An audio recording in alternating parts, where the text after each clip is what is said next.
Folks, President Trump is putting a hell of a lot of pressure on Senate Leader John Thune and Senate Republicans. Today, he told the Senate to add Iran to the Russia sanctions bill. But there's a problem. 62 senators already are attached to this 61-page version, and the version never mentions Iran. And that leaves Senate Majority Leader Thune with some pretty immediate problems. He either has to change the text, hold the coalition, and decide what reaches the Senate floor, or he's maybe going to let Trump down. And this matters, okay? It matters to every one of us because this bill authorizes tariffs to reach 100%. And this is on goods from countries targeted under Russia's energy provisions. Okay? Now, folks, I'm telling you, you guys know I know the president endorsed by him, yada, yada, okay? We all know, though, okay? When he makes a demand like this in public, there's something attached to it, and it's pressure. And the pressure moves straight onto John Thune's lap. You see, on the 14th of July, a reporter asked the president whether he wanted the Russian sanctions bill signed. And look, he said that, yes, but he wants Iran and Hezbollah added to it. 2 days later, though, the Senate introduced the 61-page bill. 62 senators were attached. Iran wasn't on it. Neither was Hezbollah. Then on the 19th, I think today, Trump demanded it in writing on Truth Social. Okay? He said that Republicans should add Iran to the Russia sanctions bill. And that's a conflict in plain English.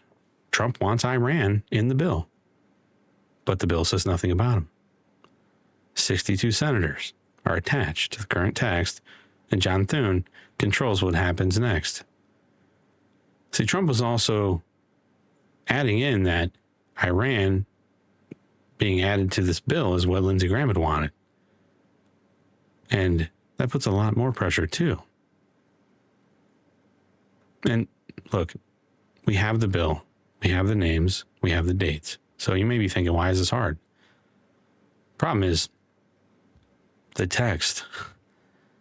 See, this isn't a memo or a reporter summary. This is a 61-page bill. Okay? It targets Russia's officials, their oligarchs, their banks, their financial institutions, energy flows, and the evasion potential of these sanctions. It gives the president authority to impose tariffs of up to 100% on goods that are under these energy provisions. The updated language focuses the mechanism on the 5 largest importers or facilitators named by the statute. This is serious power. A tariff that large is not just a foreign policy headline. It will reach the price of goods that come to the U.S. that we pay for. And that's why words here matter, okay? The missing language is not a technicality. The introduced text defines what these senators actually put their names on. And again, Iran is not there. Hezbollah is not there. On the title, not in the sanctions sections, not in the exemptions, not in the enforcement language. Now, I'm not saying that Senate Republicans rejected Trump's demand because there's no record. There's no recorded vote. There's no public amendment text. So you can't make that distinction. What I'm saying is that the bill they introduced does not have what the President of the United States says that he wants to be considered. And that's a problem. And that closes the first question. Iran wasn't buried somewhere in the fine print. I mean, it's just not there. Now, the second problem is harder because it involves people instead of paper. The coalition. The Senate says 62 senators are committed to passage. John Thune is the sponsor. So are Republicans and Democrats who came to this bill with different political incentives and different views on Russia, Iran, tariffs, and presidential power expected to just agree to changes? It won't happen like that. 62 sponsors is pretty major, but it's a constraint. Okay, that number belongs to the text that those senators saw, and they don't move fast. So this doesn't automatically transfer to new language because they haven't seen it. So anyone calling this 62 guaranteed votes for Iran and a provision is not being honest. And this is how Washington traps regular Americans. They do it with a headline. They announce this bipartisan coalition, let everybody assume the deal's finished, and then leave the actual conditions buried in the legislative process. But sponsorship is not passage, and support for a Russia bill does not mean automatic support for whatever Iran language would come after. So until we see an amendment and hear from the senators, the vote count on that new language is just unknown. And it's also an important distinction that Trump did not blow up a finished coalition. He didn't just come in and ruin everything. What he did was he exposed that the coalition was announced before his public condition appeared in the introduced text, because I guarantee you he's had a conversation with John Thune, and this was known well before. So that distinction protects Trump from any false accusations and puts the pressure where it belongs. So now the Senate has to show whether it's aligned with the White House as it's advertised, because that's what they've done, or John Thune loses even more credibility. And adding Iran to this could force leadership to have to check every Senate office door again. And some senators may stay, some may object, some may demand different language. And you can't predict which ones. And if you think that they'll agree just because they're Republican, they won't. You can't make that assumption. Look, this is a distinction that matters, because amending a bill, they can hide behind the fact that they're now having to change what they thought they were voting on. A member can support crushing Russia's energy revenue and still demand a different process for Iran within this language.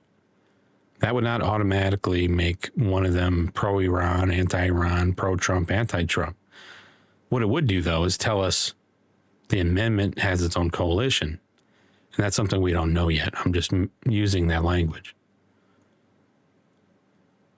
But it is a real problem, because 62 is valuable. Nobody wants to be the person who turns a broad bipartisan announcement into a narrower fight without knowing where the votes land.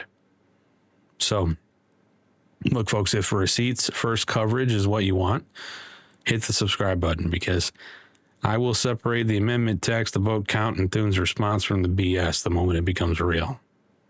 But that brings me to the man who owns the next move, the source of many of America's problems right now. But this problem distinctly is leadership. Senator John Thune did more than praise the bill. He co-sponsored it, and his signature is on the official sponsor block. He said he was proud to support it. That means he can't just treat Trump's post like somebody else's policy dispute. He's attached to the current text, and as a majority leader, he controls the floor strategy or whatever comes next. No sanctions vote is currently listed on the Senate schedule. But that doesn't mean Thune blocked Trump's request. Doesn't prove the bill is dead either. It just means John Thune has a lot to do. Still has a room to negotiate with. Still has language is right. Still has to test their support. Or he can wait it out and face the consequences. His job is to turn these political agreements into sequencing. He has to sequence the chamber, what they can execute, the text, the amendment, the debate, the vote. So when these things linger or one piece is missing, a press release like just happened, I mean, that can't substitute for it.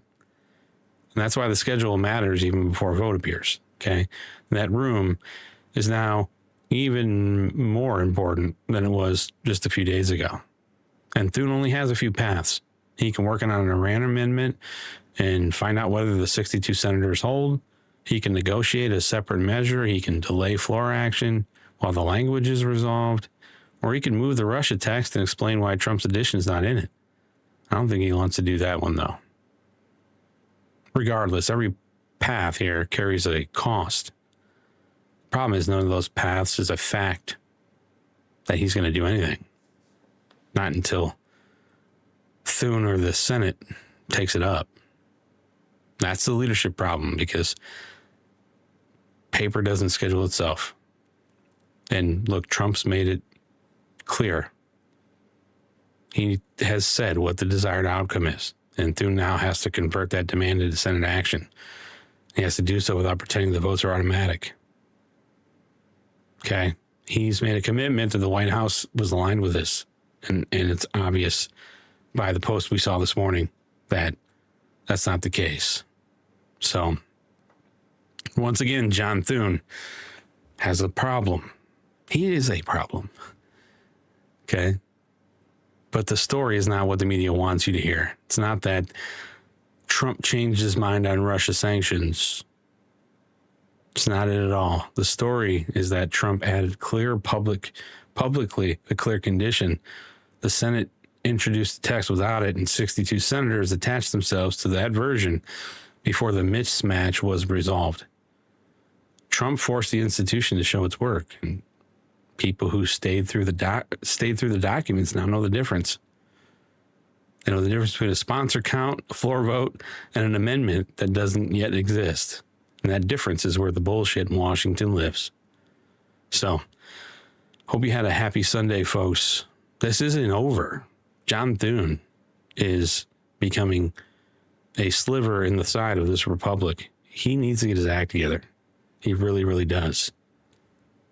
Or maybe the Senate. I mean, where's Mike Lee? Where's Ted Cruz? I mean, come on. That's rhetorical. But regardless, this isn't finished. It's just finally becoming public.